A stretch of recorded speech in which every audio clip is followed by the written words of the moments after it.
તો તમારું મકાન બી તૂટી ગયું છે? તૂટી ગયું. તો અત્યારે ક્યાં રહો છો તમે? હવે અત્યારે રણછોડજી મંદિર ને બધા મંદિરોમાં એટલે ભગવાન ભરોસે? ભગવાન ભરોસે. પણ ભાજપ તો એમ કે અમે ભરોસાની ભાજપ. ભાજપ કે છે બેટી બચાવો બેટી પઢાઓ, પણ રાહત આવાસ યોજના બનાવી રહ્યા છે. હવે આવાસ જેના છે ગરીબોના એ તોડી રહ્યા, એને આવાસ યોજના બનાવી રહ્યા.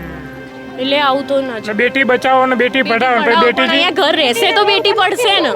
બેટી અત્યારે રણછોડજીના મંદિરમાં. રણછોડજીના મંદિર. ભગવાન ભરોસે. ભગવાન ભરોસે.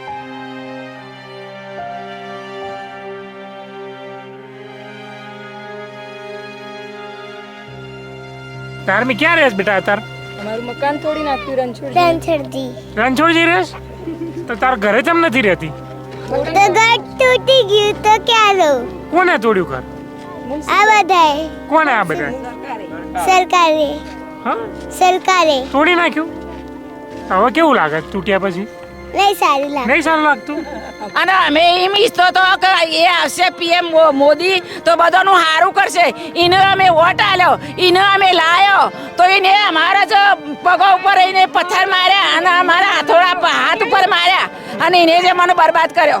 આ જેને પણ કર્યું છે ને એમનો અમારો ભગવાન નહીં છોડો. બસ અમારે ખાલી એટલું કહેવું છે.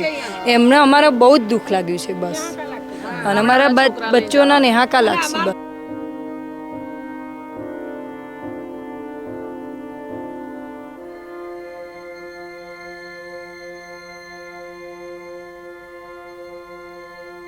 જી, શું નામ મારી તમારું?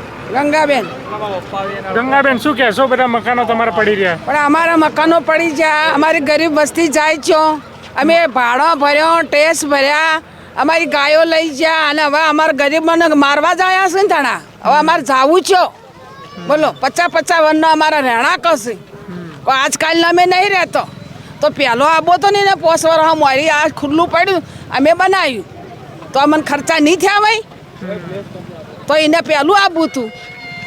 પહેલાં ના આવ્યો ને હવે એમાં બનાવ્યા છેડી હવે પાડવા અને આવ્યો એ છે એવી રીતના આવ્યો. કાલે કઈ જો ને આજ પાડવા આવ્યો સવારમાં બોલો. તો એને વાને તો વાનાથી જ કેટલો બગાડો કરવો હશે. એટલે ક્યારે તમારા શું નામ બેન તમારું? ચંપાબેન. શું કહેશો? પણ આટલી પબ્લિક જાય ક્યાં? એકદમ તાત્કાલિક આવી ગયા, તાત્કાલિક જ તોડવાનું કહી દીધું. એક જ દિવસમાં નોટિસ આપીને એક જ દિવસમાં નથી. કોર્પોરેટરના મંત્રીઓ કોઈ જોવાય પણ આવતા નથી. તો કોર્પોરેટરને અમારી બધી અરજી હતી કે તમે વેચાણથી આપશો તો અમે જગ્યા વેચાણ લેવા તૈયાર છીએ. છતાંય અમને અંધારામાં રાખ્યા એ લોકોએ.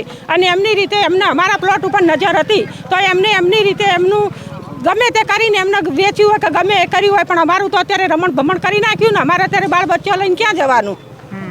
કેટલા સંતાનો તમારે? મારા 3. શું કરે છે બધા? ભણે છે હજી તો. અચ્છા, અત્યારે બધા ક્યાં રહે છે મકાન તૂટ્યા પછી?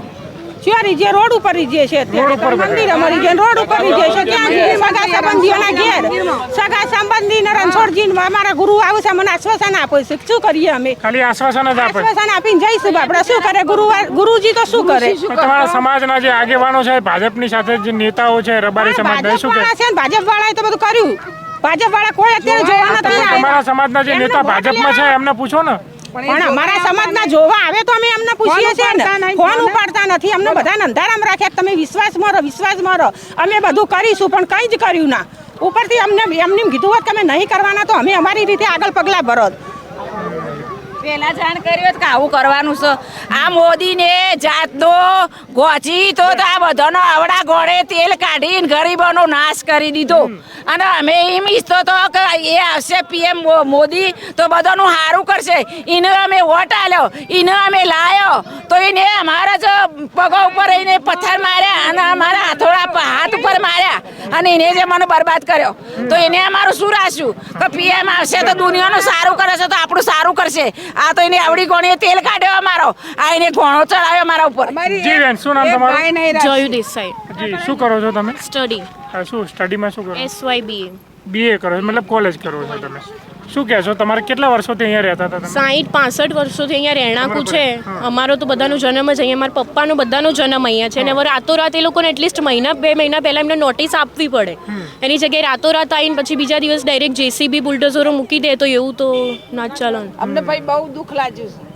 રસ્તા પહોળા કરવા છે. એમના રસ્તો રહ્યો કમ્પ્લીટ પહોળા જ છે. એમને 20 ફૂટની જગ્યા 20 ફૂટ આપી દીધો, હવે 40 ફૂટના રસ્તા પહોળા કરવા છે એમને. 40 ફૂટના અને રસ્તા તેથી પર વેચાણ લેવા માટે રાહત દરે વેચાણ લેવા માટે તૈયાર છે બધા, પણ એવી રીતના પણ નથી માનતા. આમ બીજી બધી જે સારાવાળા બધા હોય એ કરોડોપતિ એમને એ લોકો વેચી રહ્યા એ જગ્યાએ ટોકન આલી રહ્યા, તો આ લોકો ખાલી 50-50 100-100 ફૂટનું જે હોય વાર ખાલી એ વેચી ના શકીએ. મતલબ ઉદ્યોગપતિને જમીન વેચી તો ઉદ્યોગપતિને આપી. એમને વેચી દે છે એ જમીન, તો ખાલી આ પ્લોટ જ ખાલી માગ્યા હતા ને એ વેચાણ દરે, તો એ વાત જ સાંભળતા નથી ને પણ કંઈ. તો તમારું મકાન બી તૂટી ગયું છે? તૂટી ગયું.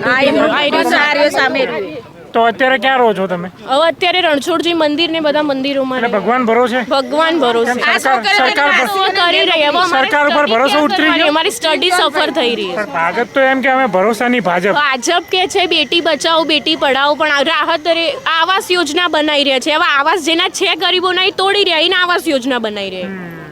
એટલે આવું તો ના એટલે બેટી બચાવો અને બેટી પઢાઓ અને પછી બેટીજી અહીંયા ઘર રહેશે તો બેટી પડશે ને. હા, બેટી અત્યારે રણછોડજીના મંદિરમાં. જીના મંદિર ભગવાન ભરોસે. ભગવાન ભરોસે. ભાજપ એમ કે છે ભરોસાની ભાજપ. કઈ ભરોસાની ભાજપ. વોટ જોતો હોય છે એમને, એટલે ચૂંટણી આવે એટલે તો આવી જાય. આ રોડ એમને ચૂંટણી વખતે જ બનાવ્યો છે, આગલા દિવસે રાત્રે. બીજા દિવસે બધા વોટ આપવા જાય. અમને થોડી ખબર હતી કે આવી રીતના હવે વિશ્વાસઘાત કરશે. વિશ્વાસઘાતી કોણ છે? એ તો એમ કહે છે કે અમે તો સંવેદનશીલ છીએ એટલે બધા. સંવેદનશીલ કોઈ ફોન ઉઠાવતું નથી. બધા અમારા આગેવાનો જાય છે ત્યાં વાત કરવા માટે, કોઈ ફોન ઉઠાવતા નહીં, કાર્યકર્તાઓ રિપ્લાય આલતા નહીં. અમે હવે અહીંયા ભગવાન ભરોસે. જ્યારે મકાન તોડવા માટે આવ્યા એ લોકો તમારા ધરાશાયી કરવા માટે, દબાણ હટાવવા માટે, ત્યારે તમે વિરોધ કર્યો હતો? ઘણો વિરોધ કર્યો પણ કોઈ માનતું નથી, કોઈ સાંભળતું નથી, કોઈ જ. ભારતીબેન ભારતીબેન કેટલા વર્ષોથી રહેતા હતા? અહીંયા તો અમે તો 30 વર્ષથી રહેવા આવ્યા, પણ મારા સસરાને ક્યાં ના રહેતા હતા, પણ પહેણીને આવ્યા ત્યારથી બધા તમે અહીંયા જ રહો? ત્યારના અહીંયા ને અહીંયા જ છીએ. હવે આમ તો સરકારી જમીનમાં રહેવાનો હક છે, વેચવાનો હક નથી, પણ રહેવા પણ ઘર તોડી નાખે પછી શું મતલબ? પહેણાયા ત્યારે પિયર વાળું વિચાર્યું હશે કે અમદાવાદનું મકાન છે, અને સરકારી જમીન વેચવાનો હક નથી, રહેવાનો તો હક છે ને, તો આ હક કેમ એ લોકો લઈ લે? અમે થોડી વેચી છે, અમે રહીએ છીએ ને, તો ઘર થોડું તોડી દેવાનું હોય? એ તો છે ને સરકારના નિયમ. આમ બધા નિયમો, અમે કંઈ કર્યું હોય તો નિયમ, અને એ તોડે તો નિયમ ના કહેવાય. હવે આ સરકારને અમે શું કરી શકીએ? બોલીને ચૂપ રહીએ, એટલું થાય, બીજું તો કંઈ થાય ના. સરકાર વાળા આવતા જ નહીં ને, નજરે જ પડતા નહીં ને, ફોને ઉઠાવતા નહીં. તમે એમ કહો ફોન ઉઠાવતા નથી. મોદી અહીંયાથી પ્રધાનમંત્રી બની ગયા ત્યારે એમને એવું કીધું હતું બહેનોનો કઈ તકલીફ હોય તો મને લેટર લખજો. આ તો શિવસડ આ પેલી લેટર લખો ને. શું લેટર કોણ સાંભળશે? કોણ જોશે? આ બોલે સાંભળતા નહીં, લેટર કોણ જોશે? લેટર નહીં સાંભળો કોઈ નહીં જોવે, જોઈને ડસ્ટબિનમાં નાખશે, શું કરશે? અચ્છા, કચરા પેટીમાં નાખી હા, દેશે. એ તો એ જ કરવાના, શું કરવાના છે? આ કેટલાય દિવસથી બધા કેટલી નોટિસો આપે, કશું જવાબ નથી આપતા. જી, શું નામ તમારું? કાજલબેન. કાજલબેન, તમારું બી મકાન તૂટ્યું? અમારું પણ તૂટ્યું છે.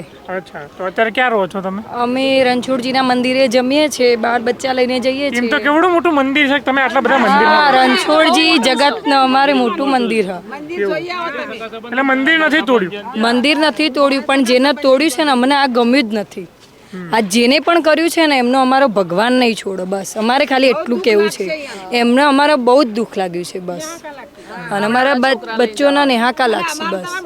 જી બેટા, શું નામ? ધાર્મિક. ક્યાં રહેશ બેટા અત્યારે? અમારું મકાન તોડી નાખ્યું રણછોડજી. રણછોડજી રહેશ? તો તાર ઘરે કેમ નથી રહેતી? તો ઘર તૂટી ગયું તો ક્યાં રહું? કોને તોડ્યું ઘર? આ બધાએ કોને આ બધા? સરકારે હા, સરકારે તોડી નાખ્યું.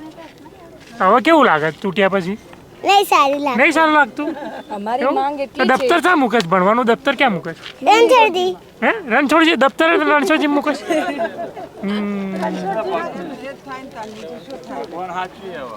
અમારી માંગ એટલી છે કે કાલે કહેવા આવે ને આજ તોડવા આવે, બસ અમને આ પસંદ નથી આવ્યું. તમારે તોડવું હતું તો પછી 5 મહિના પહેલા 6 મહિના પહેલા અમને કેવું જાણ કરવી હતી, તો અમારો સામાન બધું અમે ઓળે કરત અને બીજે રહેવાની જગ્યાની સવગત કરત. બેન, અહીંયા જવાન જ્યોત દીકરીઓ છે, નાની નાની દીકરીઓ છે, સવારે ટોયલેટ બાથરૂમ હોય, નાવા ધોવાનું હોય, આ બધું કે એ કોઈ સુવિધા નથી કરી આપી? આટલું બધું ના, કશું જ નહીં. આ જો પાડ્યું છે તારની આ રોડ ઉપર લાઇટ પણ નથી. અમારા પણ છોકરા નાના છે, બહાર રમતા હોય, ઝૂકતા હોય, કોઈ લઈ જાય એટલે સ્ટ્રીટ લાઇટ પણ બંધ કરી દીધી. બંધ કરી દીધી છે. મકાન ની તો ચલો અને એ પડી આટલું બધું તમારે દબાણ કરવી હતી તો પછી અમને ગટર લાઈન, પાણી લાઇટ બધું કેમ આપ્યું તમે? બસ અમારી એટલી અરજી છે સરકારને કે આટલું બધું તમે કેમ પગલું ભર્યું?